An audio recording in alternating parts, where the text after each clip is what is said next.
बोलू नका बरं. हा जो बाप असतो ना माई बापा, हा जगतोही आमच्यासाठी आणि मरतोही आमच्यासाठी.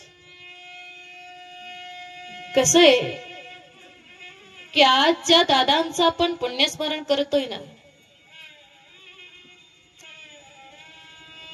या दादांविषयी काय बोलायचं हा विचार कीर्तनकारांना पडत असतो. खर तर ज्यावेळी चढता क्रम लागतो आम्हाला पटतो, पण उतरता क्रम लागला की ते नाही ना पटत आम्हाला. या जगाला नाही पटत हो. मुलांनी आई वडिलाची पुण्यस्मरण करणं, श्राद्धादी कर्म करणं आम्हाला पटतं. पण ज्या काळामध्ये आई बापाला आधाराची गरज आहे, त्या काळामध्ये ज्यावेळी त्यांचं लेकरू त्यांना सोडून जातं, त्यांना स्वतःच्या लेकराचं हे पुण्यस्मरण करावं लागतं, त्यावेळी होणारं जे दुःख आहे ना माई बापा हो, ते दुःख सांगून कळत नाही. अतोनात दुःख असतं. मरणांतर वेदना असतात माई बापा, मरणांतर वेदना असतात. अरे बाप कळायच्या आधी जर बाप सोडून गेला, त्या लेकरांनी काय करायचं माई बाप? ऐका ना, ऐका ना. हा बाप आहे ना, बाप फक्त आमच्या सुखाचा विचार करतो. त्याला किती त्रास होऊ द्या, किती दुःख होऊ द्या, किती यातना होऊ द्या, आमचा बाप आम्हाला कधीच आपलं दुःख सांगत नाही. सगळं दुःख हृदयामध्ये दाबून ठेवतो ना, आम्हाला सुख देण्याचा प्रयत्न करत असतो, आमच्यासाठी झटत असतो. आम्ही आमच्या बापाच्या उपकाराची जाणीव ठेवली पाहिजे माई बापा. ऐका ना, उमेश आणि रमेश नावाचे दोन मित्र होते. मुंबईमध्ये कामाला होते. दोघं एका ठिकाणी राहायचे, वेगवेगळ्या कंपनीमध्ये कामाला होते. एक दिवस उमेशची सुट्टी लवकर झाली. सुट्टी झाली की त्यानं रमेशला फोन केला, रमेश माझी सुट्टी झाली, मी रूमवर जाऊ का? त्यावेळी रमेशने या उमेशला सांगितलं की उमेश मी आता येतो, मी आल्यानंतर आपल्याला काही बाजार घ्यायचाय, सामान घ्यायचंय, आपण ते घेऊया आणि मग रूम वरती जाऊया, तोपर्यंत तू तिथं स्टँड वरती थांब. ठीक आहे म्हटलं. हा उमेश मुंबई मधलं ते रस्त्याच्या बाजूला असणारं छोटस स्टँड, ज्याला 3-4 नळ्या पुढे लावलेल्या असतात बघा, त्या स्टँड वरती थांबला. तिथं त्या 3 नळ्यावर हा उमेश बसलेला होता. तो बसला असताना त्यानं बघितलं की समोरून एक 60-65 वर्षाचे आजोबा येतात.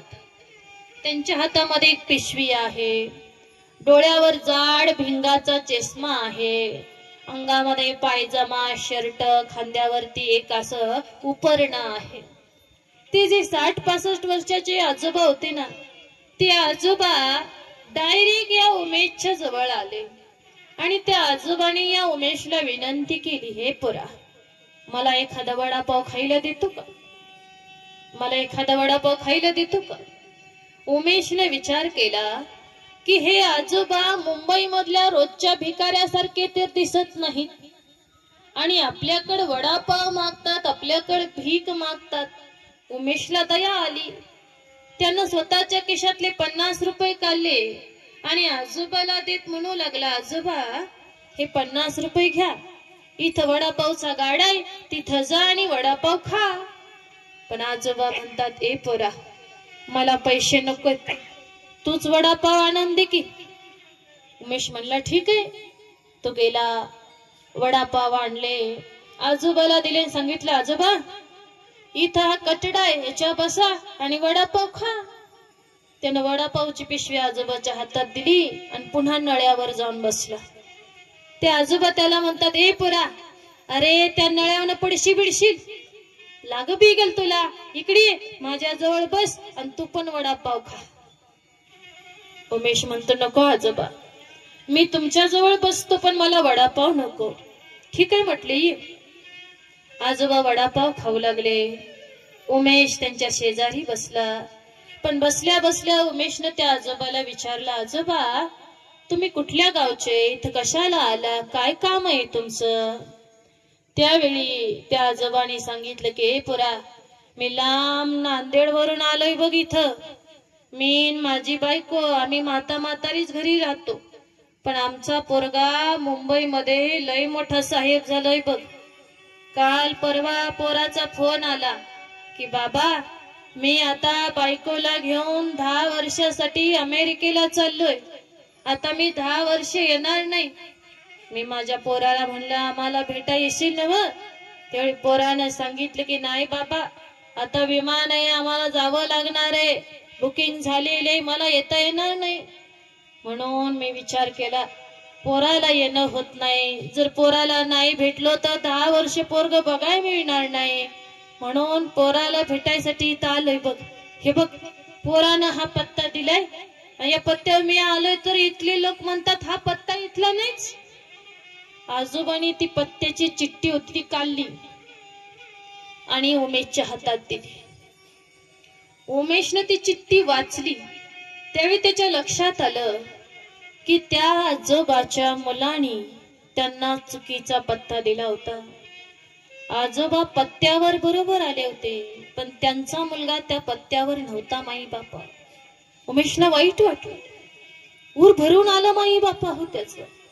अरे, जो बाप आपल्या पोराच्या भेटीसाठी त्याच्या काळजी पोटी एवढ्या लांबून इथपर्यंत आला, ती पोरग बापाला खोटा पत्ता देते. उमेशने त्या आजोबाला सांगितलं नाही बरं, तुमच्या पोरानं खोटा पत्ता दिलाय म्हणून. आजोबा म्हणतात, हे बघ, कालच्या पासून मी पोराला फोन लावतोय, पण त्याचा फोन लागत नाही. थांबा थोडं पोरांनो, थांबा, फुलं वाटायची राहू द्या, खाली बस. कालच्या धरणं फोन लावतोय पण फोन लागत नाही. माझ्या मोबाईलचं काय बिघाड झालंय काय बघ बर. बघा बरं, बापाचं काळीस आपल्या लेकराविषयी कधीच वाईट विचार करत नाही. ते आजोबा काय म्हणतात की माझा मोबाईल बिघडलाय का बघ. त्यांच्या मनात आलं नाही पोराने खोटा पत्ता दिला असेल, फोन बंद करून ठेवला असेल, अजिबात नाही, की माझा मोबाईल बिघडलाय का बघ. उमेशने मोबाईल घेतला आणि परवा ज्या नंबरवरून फोन आला होता ना, त्या नंबरवर फोन लावला. त्यावेळी तो नंबर स्विच ऑफ लागत होता. त्याच्या लक्षात आलं की मुलानं ज्या नंबरवरून बापाला फोन केला तो नंबरच बंद करून ठेवला. एवढं वाईट वाटलं माई बापा हो त्याला की त्यांना आजोबाला सांगितलं, आजोबा, तुमचा मुलगा ज्या विमानामध्ये बसला होता ते विमान कधीच निघून गेले हो. आता तुमची तुमच्या मुलाची भेट होणार नाही. हे बघा, तुम्ही आता गावाला माघारी जा, आजी तुमची वाट बघत असेल. आजोबा म्हणतात, हे पोरा काय बोलतोय, पोराला भेटायला आलो होतो, 6 महिन्यातनं पोरग यायचं, आम्हाला खर्चाय पाण्याला पैसे द्यायचं.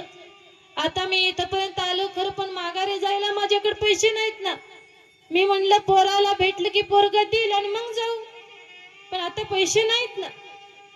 त्यावेळी उमेशने स्वतःच्या खिशातले पैसे काढले आणि आजोबाला दिले. सांगितलं, आजोबा पैसे घ्या, गावाला माघारी जा, आजी वाट बघत असेल.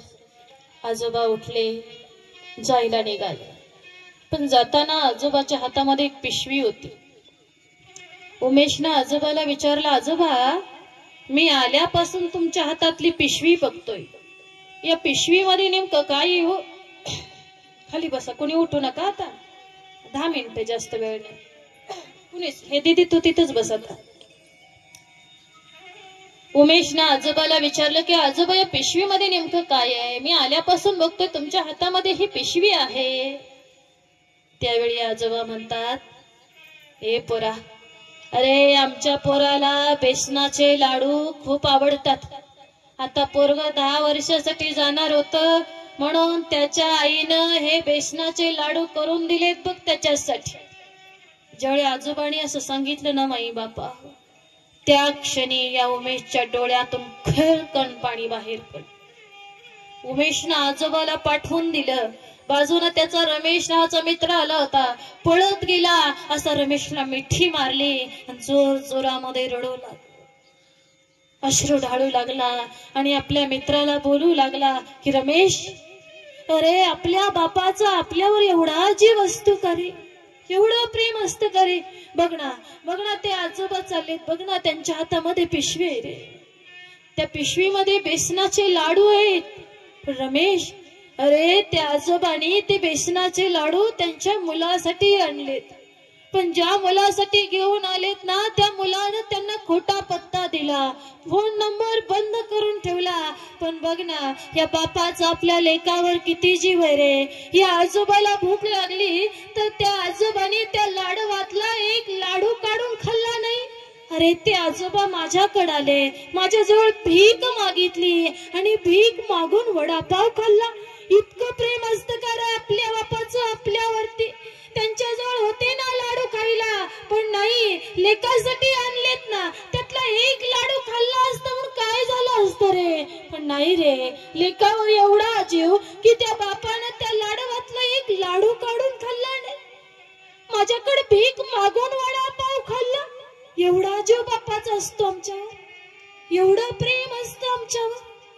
किती प्रेम माई बापा हो, किती त्याग आहे मोठा आमच्या बापाचा. अरे होते ना लाडू खायला, खायचा ना एखादा, काय झालं असतं, एक लाडू कमी झाला असता. पण नाही, माझ्या लेकासाठी आणलेत ना, माझ्या मुलासाठी आणलेत ना. त्याला कमी पडलं तर? अरे स्वतःच्या पोटाची भूक भागवायला आमच्या बापानं जगाकडे भीक मागितली. माई बापा भीक मागून वडापाव खाल्ला, पण लाडवातला एक लाडू काढून खाल्ला नाही. एवढा मोठा त्याग, एवढं प्रेम आमच्या बापाचं आमच्यावर असतं. माई बापा ध्यानात ठेवा की स्वतःची भूक भागवण्यासाठी सुद्धा आमचा बाप जगाकडे भीक मागतो, पण स्वतः जवळ असलं ना तरी आमच्यासाठी शिल्लक ठेव. माझ्या लेकरांना होईल, माझ्या परिवाराला होईल, मला नसलं तरी चालेल. स्वतःचा स्वाभिमान गहाण ठेवतो, जगाकडे भीक मागून स्वतःच पोट भरतो, पण जे आहे ते आम्हाला पोच करतो, आम्हाला सुख देतो. आमचा बाप कामाला जातोय, आमचा बाप एवढे पैसे आणतोय, त्याला एवढा पगार आहे. आलेला पगार कुठं खर्च करायचा, किती खर्च करायचा, हे सगळं आम्हाला माहिती आहे. माई बापा आमचा बाप आमच्याकडे पैसे किती देतो हे आम्हाला माहिती आहे. आणलेल्या पैशात सुखी कसं राहायचं हे आम्हाला माहिती आहे. पण आम्ही कधी विचार केलाय का हो की आमचा बाप कामाला जाताना घरातून बाहेर पाऊल टाकल्यापासून घरात माघारी येईपर्यंत त्याला किती दुःख सोसावं लागतं, किती यातना सोसाव्या लागतात. विचार केलाय का मी माई बापा हो? अरे घरातून बाहेर पडल्यापासून आतमध्ये माघारी येईपर्यंत किती त्रास होतो त्याला, किती ठेचा खाव्या लागतात, किती जणांचं बोलणं खावं लागतं, तरी आल्यानंतर तो आमच्या समोर हसत येतो. माई बापा हो सगळं दुःख उमऱ्याच्या बाहेर सोडतो आणि आम्हाला हसवतो, स्वतः हसतो, सगळं दुःख हृदयामध्ये दाबून ठेवतो. हा बाप असतो, लक्षात असू द्या.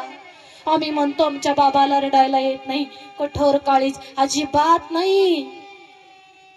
आमच्या बापासारखं हळवं काळीज ना या जगात कुणाचंच नाही. माई बापा इतकं हळवं की परिवाराला दुःख होऊ नये म्हणून सगळं दुःख दाबून ठेवतो, आमच्या पुढं कधी बाहेर काढत नाही. विचार करतो, मी माझं दुःख बाहेर काढलं तर माझ्या परिवाराचं काय, मी अश्रू ढाळले तर माझ्या परिवाराचं काय. तो जगतोही आमच्यासाठी आणि लढतोही आमच्यासाठी. आभाळागत माया त्याच्या हृदयामध्ये आमच्यासाठी असते. माई बापा थोडासा विको द्या दादा. उरामध्ये माया त्याच्या काळ्या मेघवाणी दाखविना कधी कुणा डोळ्यातलं पाणी. जिजू जिजू संसाराचा गाडा हाकला, पोटामध्ये हसू जरी कणा वाकला. घडीभर तू थांब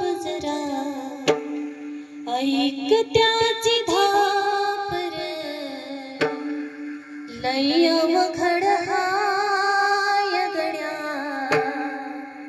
उमगाया बापर उमगाया बापर उमगाया बापर उमगाया बापर बापाला समजून घेणं एवढं सोपं नाही माई बापा हो. पण सगळ्याला विनंती अशी आहे की बापाला समजावून घ्या, बाप समजावून घ्या.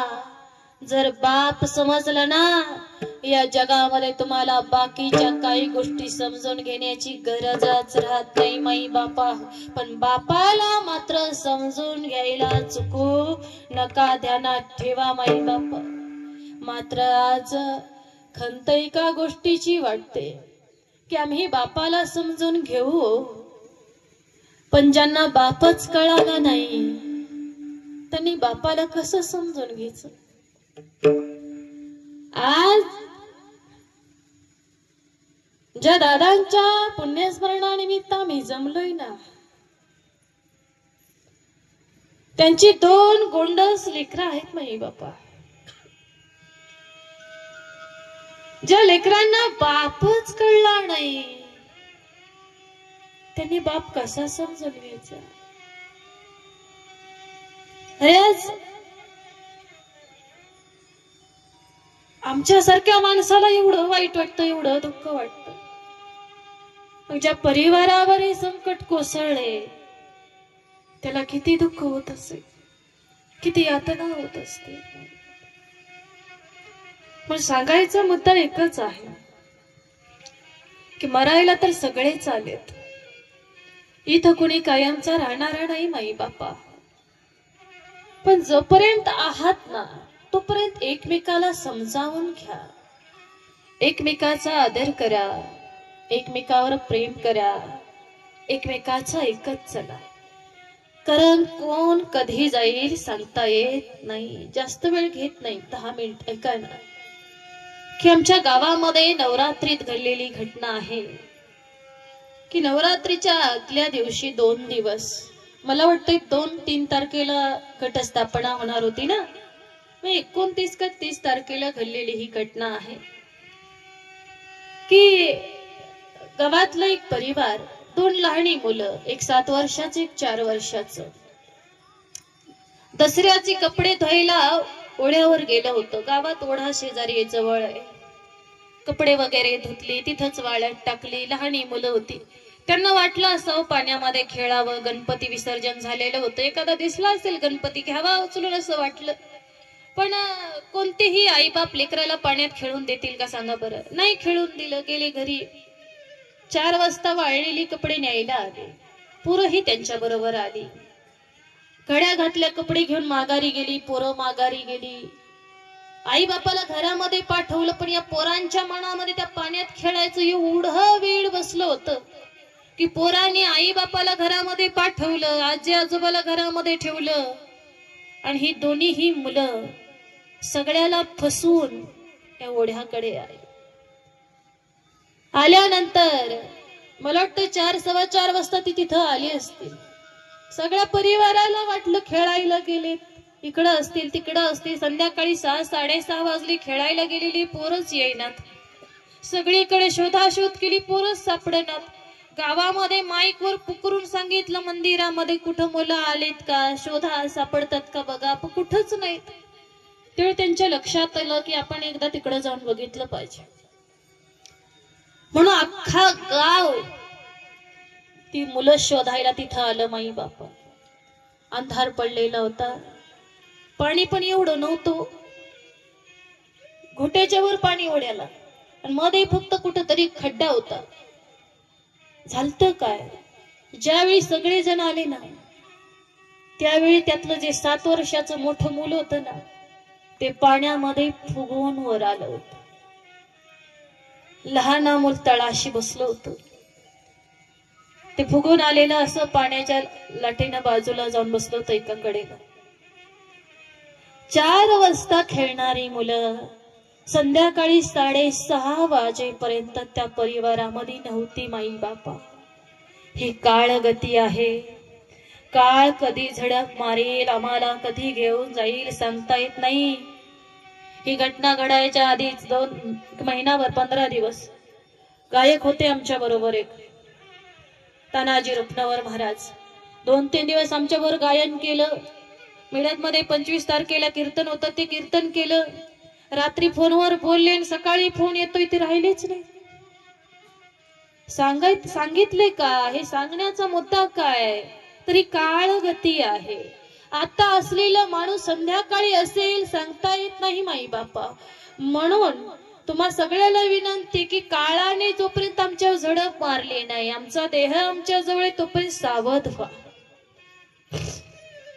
तोपर्यंत एकमेकाचा आदर करा, तोपर्यंत आईबापाची सेवा करा, लहान्या मोठ्याला आदर द्या, सासू सासऱ्यांची सेवा करा, पती पत्नीने आपलं नातं विश्वासाने जपा, स्वधर्म कर्म साधा. जसा आज या परिवारांना या ठिकाणी साधलेला आहे की त्यांनी आपल्या दादाच्या या तृतीय पुण्यस्मरणानिमित्त आम्हाला हरिकीर्तन करण्याची संधी दिली, सेवा दिली. म्हणून पुन्हा एकदा गोरड परिवारातील सर्व सदस्यांना या ठिकाणी मनापासून धन्यवाद. आमचे गोरड बाबा असतील, थोरात महाराज असतील, थिटे मॅडम असतील, सेंडगे ताई असतील, सर्व वजनी मंडळ सगळ्यांना मनापासून धन्यवाद. आमच्या दादाच्या आत्म्याला शांती लाभो ईश्वरचरणी प्रार्थना करते.